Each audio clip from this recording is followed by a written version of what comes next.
my accent probably does not do her name justice, but this is Yayoi Kasuma, and she is a Japanese contemporary artist, so she is still alive and practicing art, and she is in her 90s, so that makes it very, very impressive. And she's got a really long ongoing series that everybody's probably somewhat familiar with or has seen before, and that's the Infinity Mirror series or the Infinity Room series.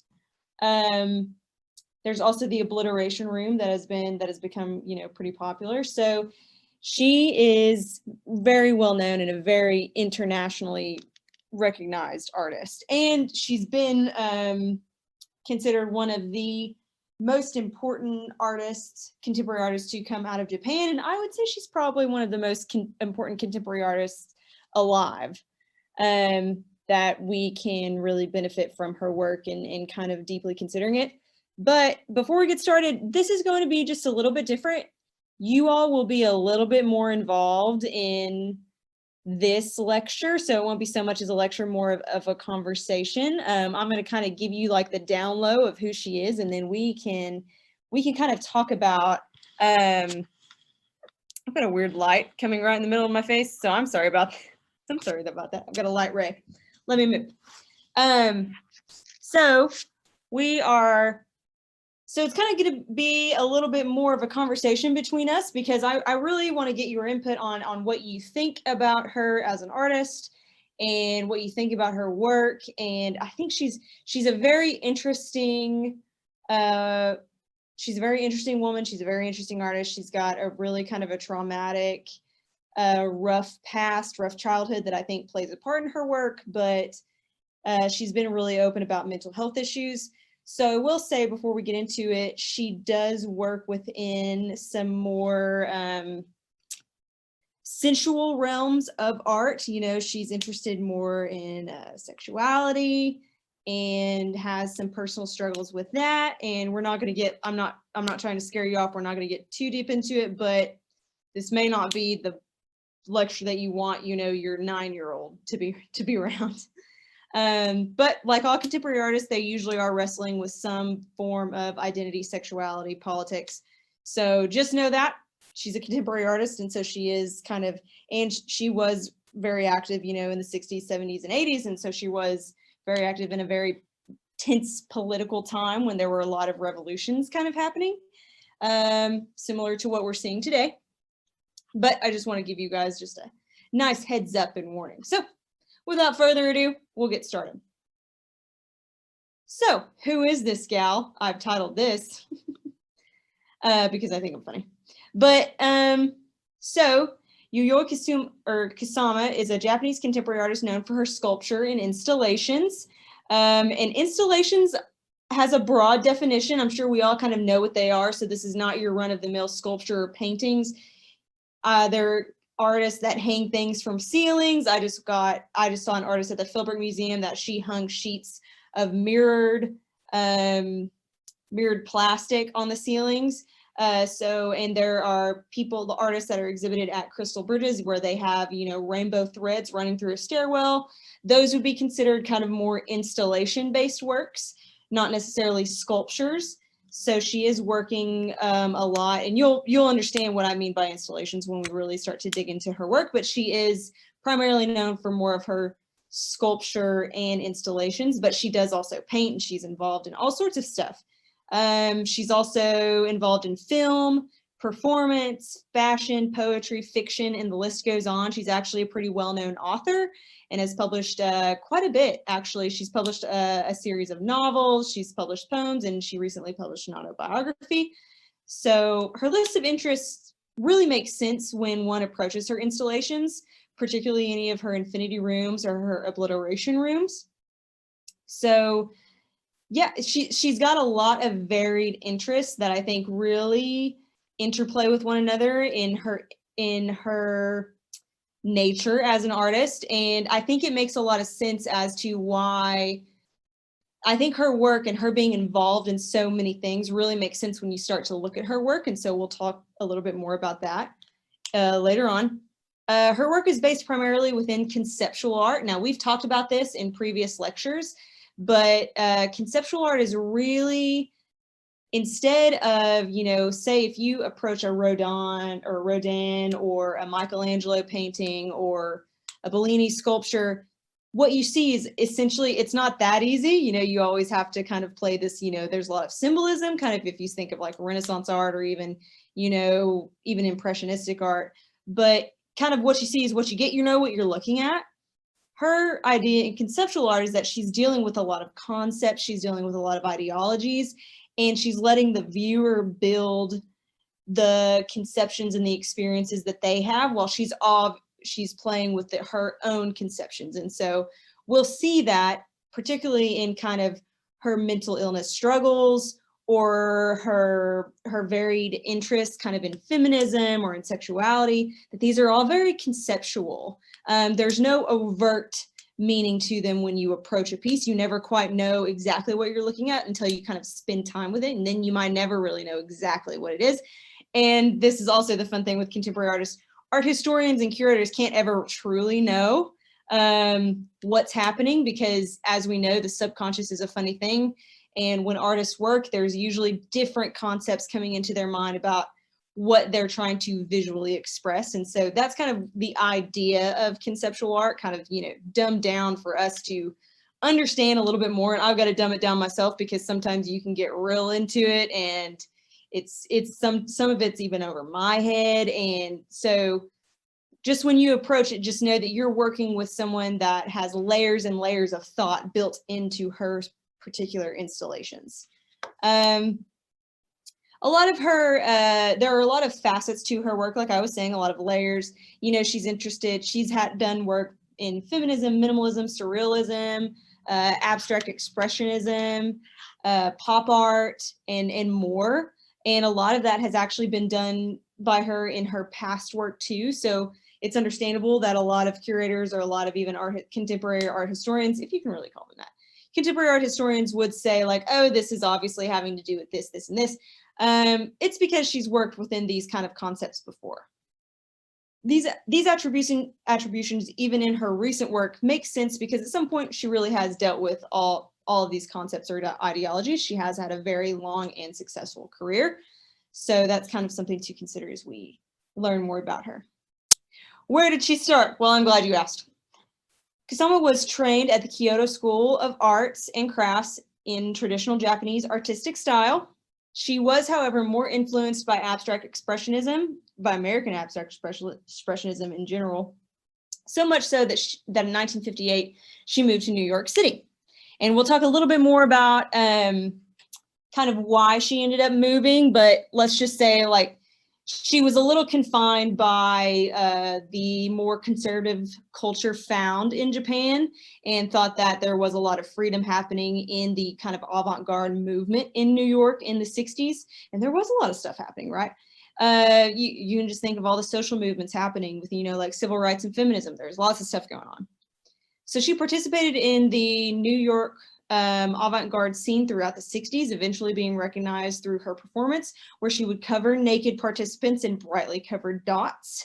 We'll talk a little bit more about that, but what you can understand is that she has dabbled in almost everything that you can think of, and she's had some very successful performance pieces, but this kind of with the nude participants that she just stuck dots all over, that is really kind of what put her on the art scene and really got her involved. You know, she participated in the Venice Biennial, and so we'll learn a little bit more about that.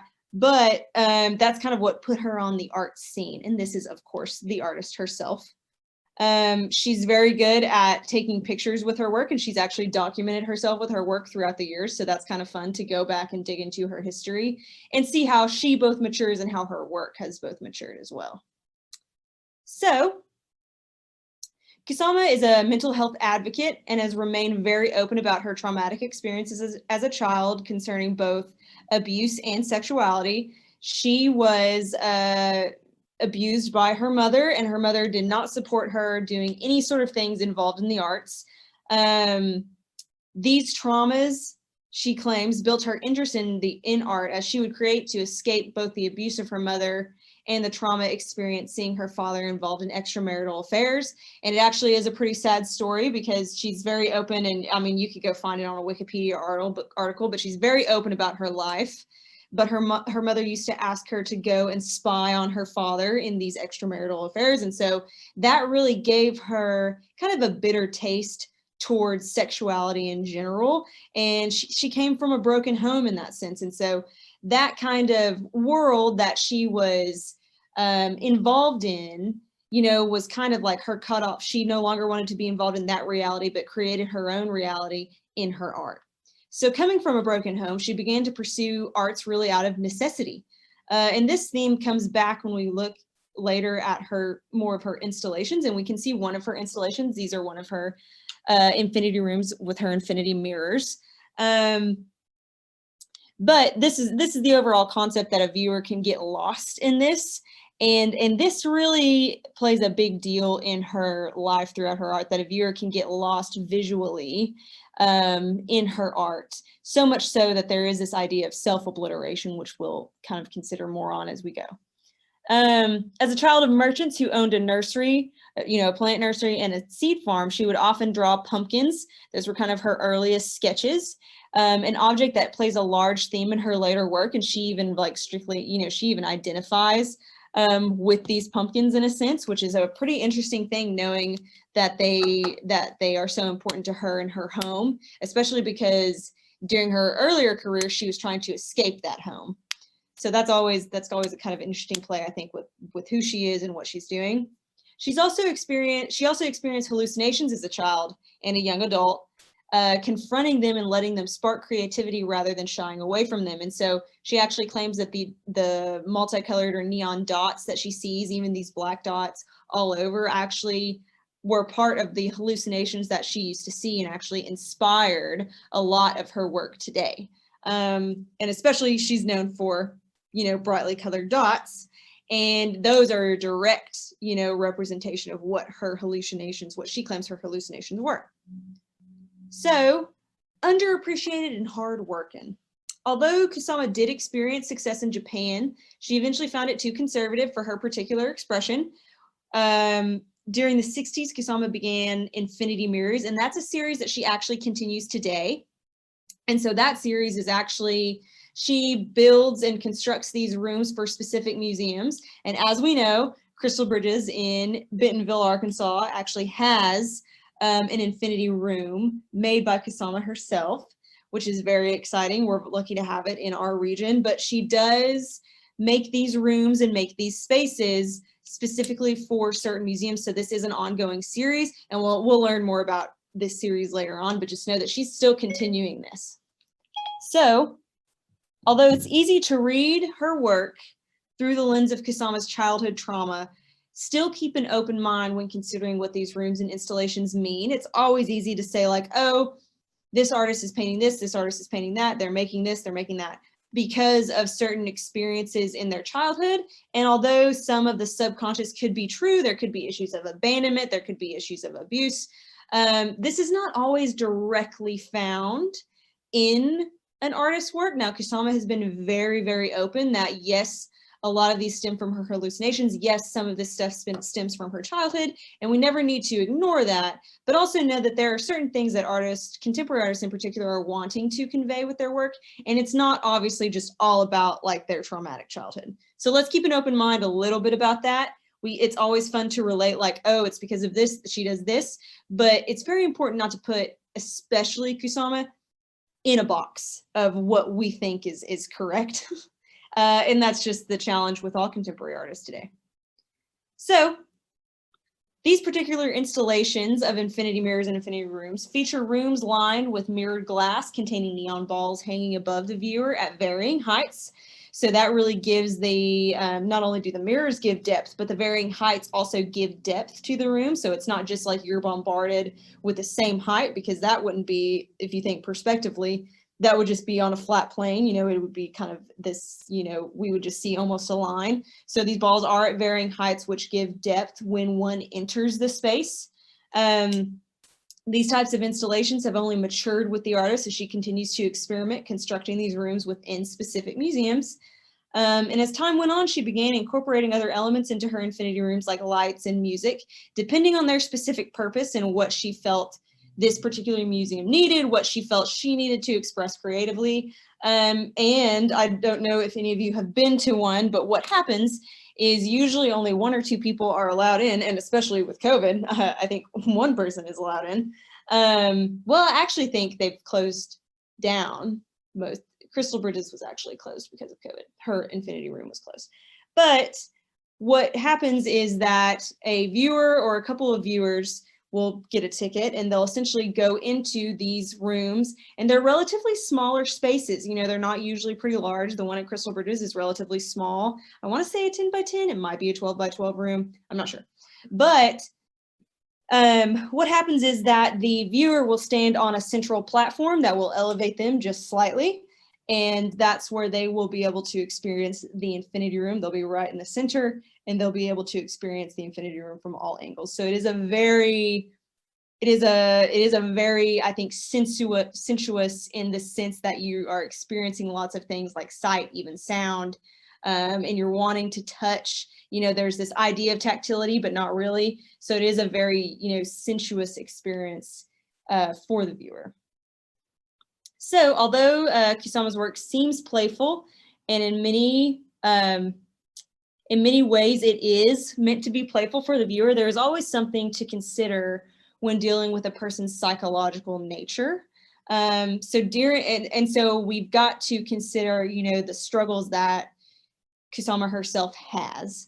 During her time in New York, Kusama became heavily involved in experimental performances, overtly alluding to sexuality, including an abrasive letter to Richard Nixon during the Vietnam War, and painting dots on nude participants, like I mentioned, and founding a gay social club.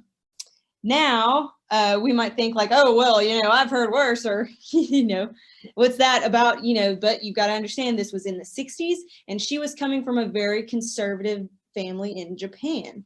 So many of these actions were deeply disturbing to Kusama's family in Japan, and their disappointment led to her eventual suicide attempt.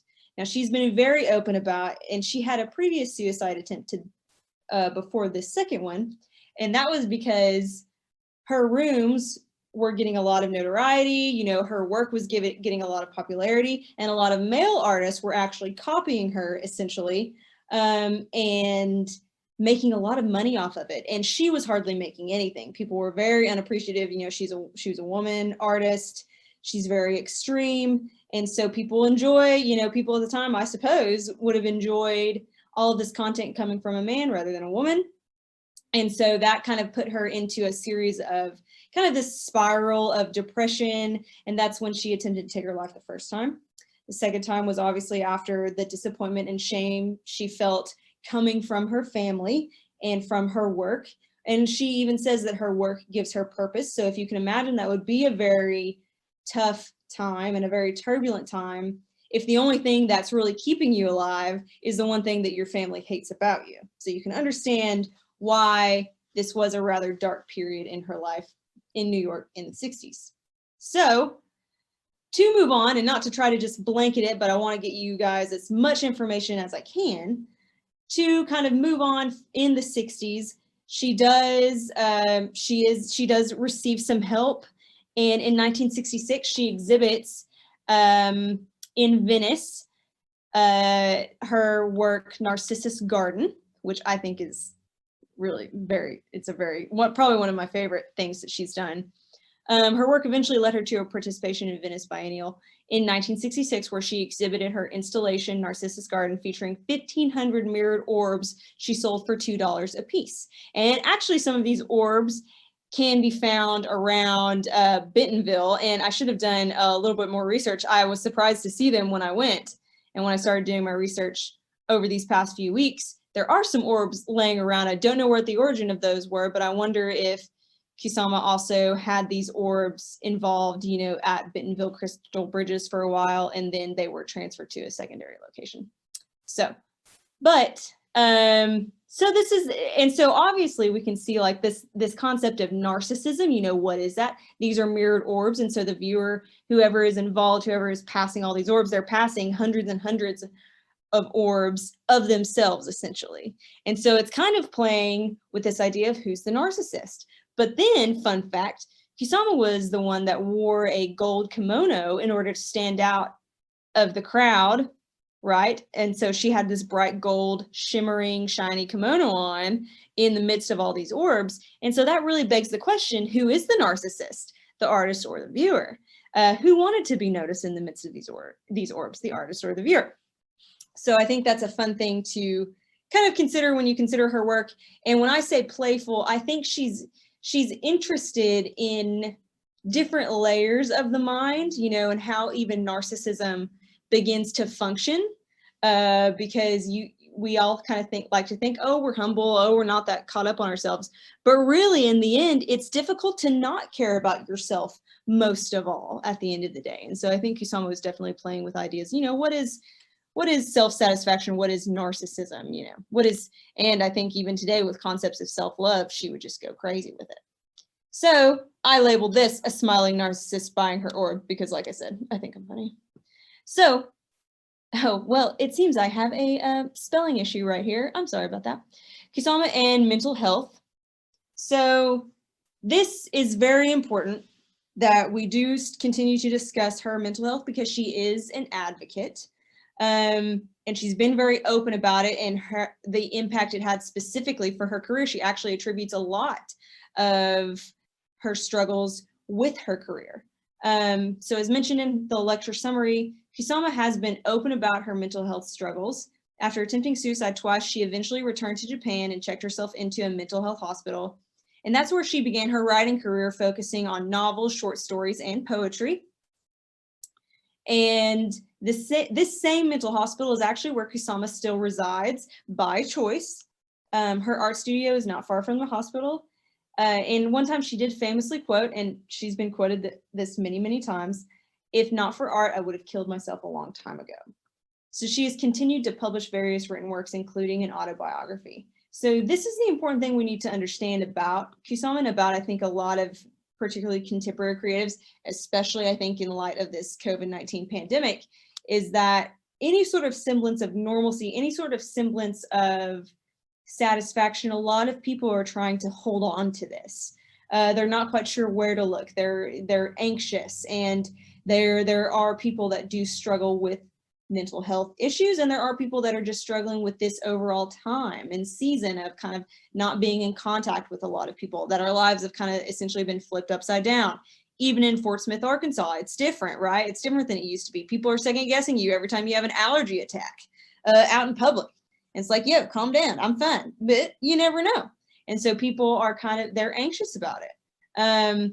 But we're very lucky to have Kusama and her work, and to have artists that are so open about personal struggles and have the ability to visually render them for us. And so that's why I think she is so valuable as an artist too, because she can visually, I think in one of the best ways, render concepts, render struggles, and visually give them to us and communicate them to us in a way that I've not seen, even in studying a lot of artists my whole life. I've not seen a lot of artists able to do it. So within the colorful, bright, patterned work of Kusama, we must embrace, and I'm trying to say this without being too much of a romantic, we must embrace both the light and the dark. So I don't want you all to be boggled down by like, oh, this is all dark and depression and all these things, but they like her layers of thought, there are always things to consider. But it's always good to know, she considers her art as an escape. She considers it as therapeutic, very much so, that she can, and it very much relaxes her. And she said that in various interviews and in various quotes and in various writings, that these things that she creates, these works of art, they do relax her, they do give her some peace. So, but we must take all of this stuff when we're considering her work. So let's go back to the pumpkins for like a hot second. The pumpkins, as mentioned previously, were significant in Kusama's early adolescence, forming her later interest in art. After constructing this large pumpkin sculpture, she claims the work as a type of alter ego or self-portrait. So this is really both quirky and a bit dark, considering her discouraging childhood, which I think probably categorizes a lot of her work, her childhood and maternal abuse. Perhaps she has taken on an alter ego for whatever reason relating to her home. I like to think with these particular things, when she overtly makes a connection with her home, with her childhood, I really think that she's defining home as she sees it now and not as it was.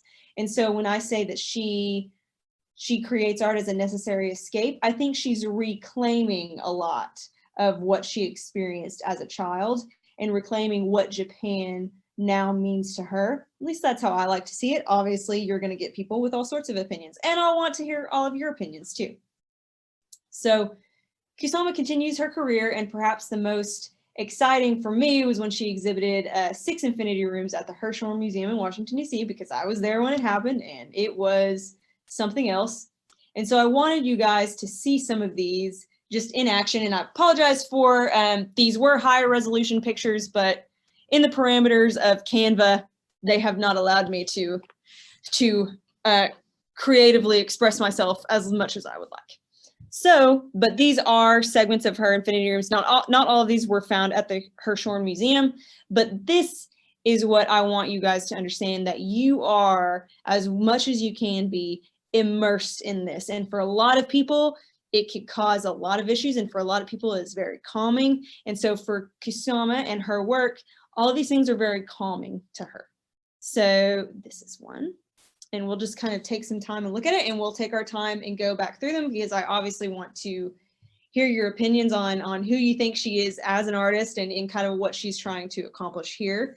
But I think her work is best, it's important to study it, but I think it's also important to really, you know, visually try to appreciate it, because there's so much going on that it's just hard to try to put it into one lecture or try to explain it all away.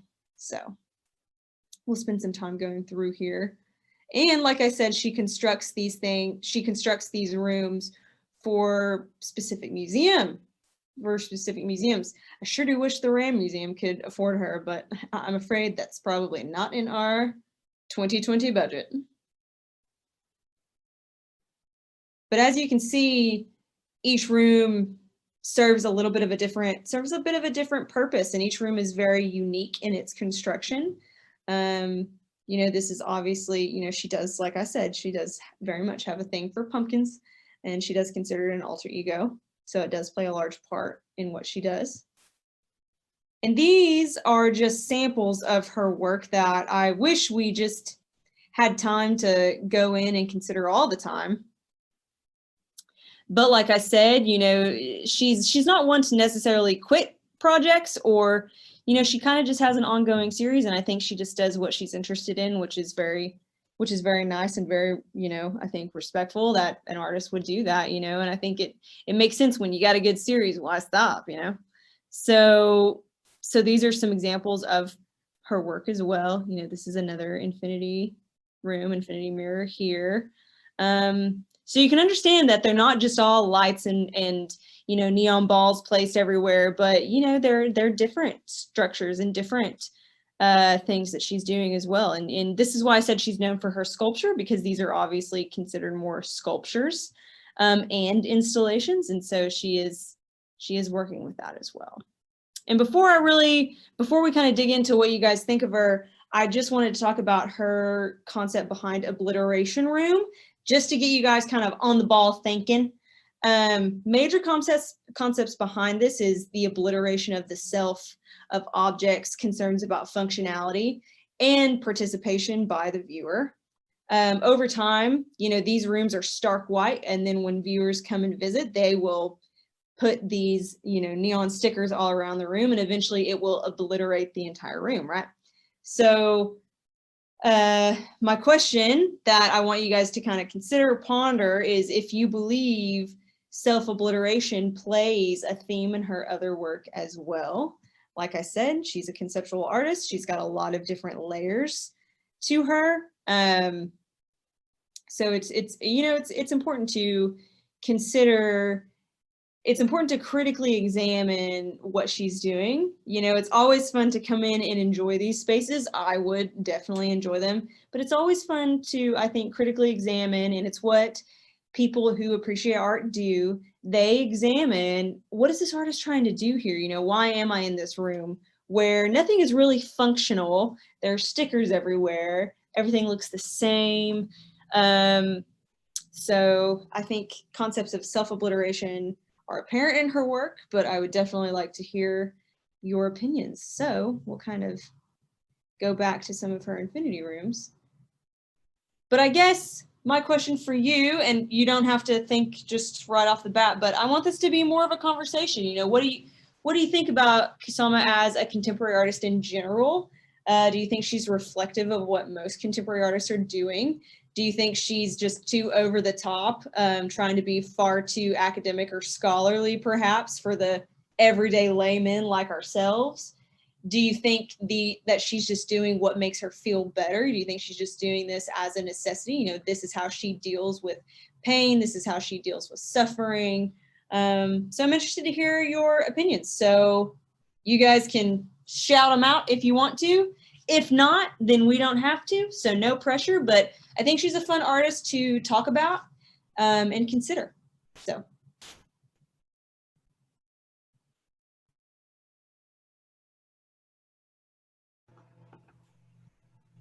Hi there. I'll jump in. My name's Alejo. So one of the things that always really strikes me about her work is that you know, in the art world, you often think about spectacle as almost being a bad word. That spectacle is all sort of flash and not necessarily a lot of meat sort of there. And I think one of the things that's sort of exciting for me about her work is that when you step into an infinity room, for example, and it's all spectacle, but there's also something there's something that you can't quite articulate in pictures of it, something that you can't really get when someone's just sort of talking to you about it. It really is a sort of transformational sort of experience as you step into one of those spaces. And I guess for me, one of the things that's always resonated is this idea that this feels like spectacle used the right way. Yeah, and I think that's good to consider, because I think you're right. I think a lot of contemporary artists are trying to say, like, no, my art is very serious and it's about this and it's about that. It's not about just a spectacle. But I think Kusama does flip that idea on its head, that says, no, this is a spectacle. This is how I deal with what I'm doing. This is something that I think is meant to be exhibited. You know, I think a lot of artists kind of get caught up in this idea of, like, oh, don't paint, don't sculpt, don't do anything outside of, you know, do it because you're just so creatively inspired, not because you want it to be exhibited. But hers is very much not that, right? She's expecting these to be exhibited. She's expecting these to be interacted with, and to, very much so, cause a sense of spectacle. But I think you are correct. And there is something about her, and I think that's probably why I like her so much, that you can't quite, I say put in a box for slang, but you can't quite articulate in experience, right? Because the psychological mind our minds are that way. There are some things that we can't articulate verbally, that they can only be experienced visually or through, you know, different senses. And I think she really understands that, and she really visually expresses that well. So I think the best way you could say is that she visually expresses that which cannot be expressed any other way. So.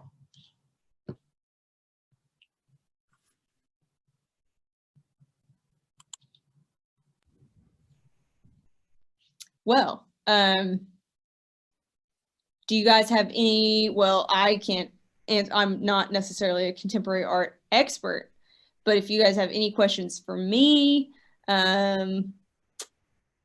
just let me know. And if not, I'll let you go, and you would have just enjoyed, I'm sure, a fantastic lecture. Samantha. Yes. So the Infinity Room at Crystal Bridges is not open now? No, I actually went, I want to say about a month ago, maybe a month and a half ago. And it was closed down for COVID, which I understand they can't sanitize it properly, and they would have had people going in and out. You know, it's free, you just have to reserve a ticket, but you know, I think you only spend 5 to 10 minutes in the room itself. So there's time slots are allotted. So I don't think there was any way that they could actually allow members of the public without having to go in and sanitize it constantly. Oh, okay. Because I wonder, does anyone ever feel claustrophobic when they're in there, in those rooms? Oh yes, actually, if you if you research it enough, and they also have warnings. So yes, like if you have, you know, certain fears like claustrophobia, or if you struggle if you struggle with, you know, strokes or seizures, they tend to tell you like, you know, take caution, avoid this, you know, if, you know, and obviously there are more careful considerations, you know, if you're prone to any sort of anxious kind of fit, you know, any sort of light or strobing effect that can make you feel faint. But yeah, there have been people that it's too much for. Because I've not done it, of course, but just looking at these pictures, I would think, and I don't think I have any of those underlying. I mean, if I have a problem, I'm just not aware of it, but I would feel pretty anxious to be inside one of those rooms with all of that around me.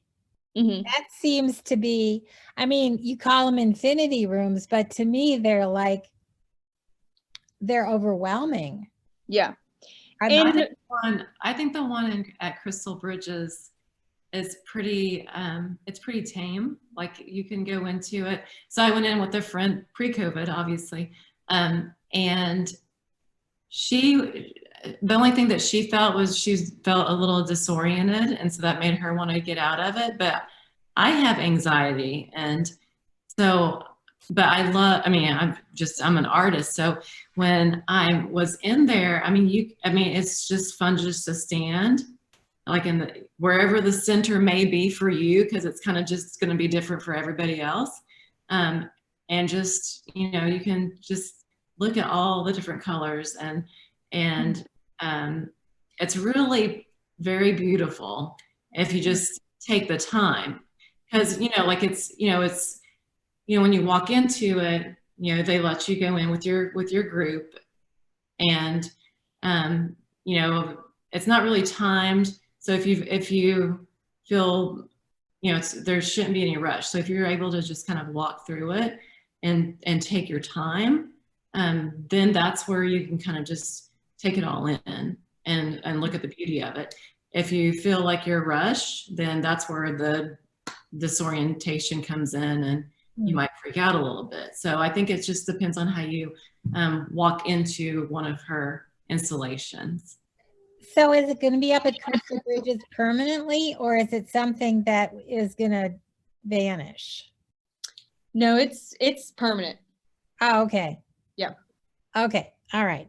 Yeah. So someday when, you know, the museum allows, us peasants will be able to walk through the room again. But Delaina's right. It is a different experience, I think, for people, but also it is meant to be overwhelming when you first step in.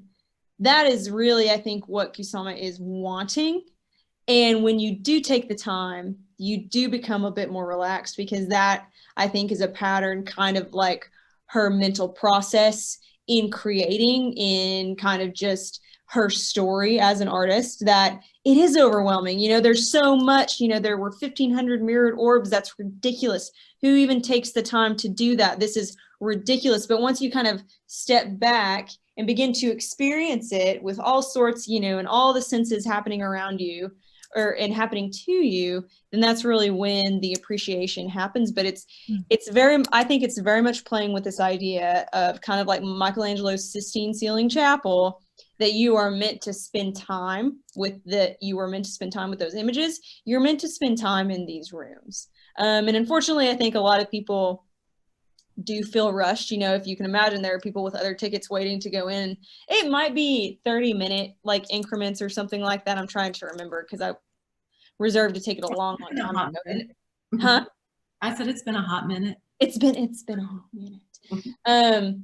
So, but you've got to understand that you are meant to, because there is so much to try to process, and there's no way you're ever going to process it all, but you are meant to really spend time with it. And I think that's a very old concept in the history of art too. So I think Kusama is playing with so many things. And that's why I like her as an artist, because there are so many layers. Thank you. Thank you. Thank you. Yeah. Well, if you look at this piece that you have up, I mean, you know, a lot of pieces in general kind of look like this if you're looking at the brain and how it's wired. And, you know, this kind of looks like something that would symbolize how, you know, your brain's wired. Your synapses are all trying to connect and do its little thing, you know? So that's what this image that you currently have up. Yeah. Yeah. And the great thing about these infinity mirrors, I'll go back to the pumpkins, is that it's not just orbs and lights, but she really does do a lot of different things depending on the space, depending on what she's kind of wanting to experiment with.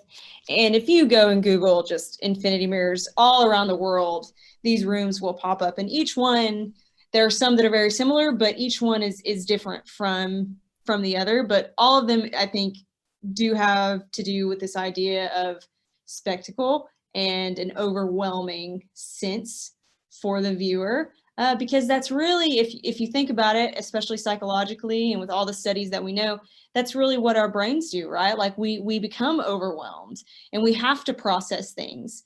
And so when you step into this mirror, you are overwhelmed. And then once you do process things, you do begin to either see the beauty in it or see color or see shapes form that you hadn't seen before. And so I think she's, like I said, she's a very conceptual artist, and so she is working with, you know, the mind and how it works, and she's very interested in that. And so I think she's an artist worthy of our study, and I think I think she's also an artist that we're never going to fully figure out, and I think that's just what conceptual artists are. Figured out any artists? I mean, really? Probably not really. No, not really. I think we like to kid ourselves that we probably have, that we've, you know, but, you know, you'll never find out all of what history has to show. So you never know, like, oh, is this political thing at play here? I really like that she's upfront about her mental illness. I mean, I think that a lot of artists do struggle with it, and a lot of, you know, artists in the past have struggled with it. And I think that it's really good for, you know, our current culture to have, you know, someone like her that's very, you know, she lives at a, you know, like a Vincent van Gogh, you know, he was in an insane asylum, but, you know, she kind of lives at a, you know, something that would be similar to what he was at, you know, where he was at. So, and she lives there because she decided that was what was best for her. And to be an advocate for that in our current culture, not saying that, you know, to be an advocate for living, you know, in that type of environment, but just being able to go in and out like she pleases, but she knows that that's the best place for her. Yeah. And, you know, the suicide rate right now is, you know, sky high. Mm-hmm. And, you know, just being able to have, you know, talk about her being able to be open about the mental illness, and, you know, her suicide attempts are a huge deal. And then she's able to heal and stuff through her art. And yeah. Well, and even I thought the bit about the fact that a lot of these dots are almost exactly representative of the hallucinations she's had. Like, you know, we want to say like, oh, what the heck? But how many, you know, dreams have we had, and how many people do struggle with kind of these hallucinations, you know, kind of dots in their vision, but she's really taken those and made something beautiful and good for other people to experience them with. And I think that's very powerful that, you know, she has taken like what we would consider trauma or struggles, and she's turned them into visual art that people can enjoy. So I think, I think she's a good artist, and I'm glad we got to take the time to study her. Yeah. Yeah. We like her. We like her. But I do hope you guys have enjoyed learning about her. She definitely is. She's very fun to study. And if you go down the rabbit hole, the rabbit hole is deep, and there are many holes around to dig. You never know what you're going to find. And so there's a lot of really good articles that have been published about her. Obviously, you can buy her written works. You can actually buy her poetry. You can look at her autobiography, where she better explains, who she is and what she does. But yeah, she's definitely, as far as contemporary artists go, she's definitely one to consider and study, and I think just definitely worthy of, our consideration and care. And we're lucky to have her. We're lucky to have somebody, like you said, that's open about struggle. And we're lucky to have, somebody that's, we have an installation at Crystal Bridges, and which isn't that far from Fort Smith. So, once they figure out how to open that up to the public, yeah, definitely go out and see that. It's a really, really cool installation. Yeah, I agree. Yeah. Well, I hope you guys have enjoyed once again Lecture Live. We will be back with art and mythology that we're probably going to turn into a 2-parter. So we really want you guys to come back with that. So that's going to be actually very fun, because that's my bread and butter, right? Art and mythology is what I'm about. So that'll be a lot of fun. We'll kind of introduce ourselves to the Roman gods, who are obviously pretty much the same as the Greek gods, and their different names, how they interplayed kind of in not only ancient art, but a Renaissance art, and then how they also play into, modern and contemporary art, because even in modern art, they were still making an appearance. And even today, they do make their appearance known, especially, I would say, in like the literary arts. We've had kind of a surge of people that are interested in the ancients and what they were doing and all of that business. So yeah, please join us again in 2 weeks. Yep, absolutely. Thank you, guys. Thanks.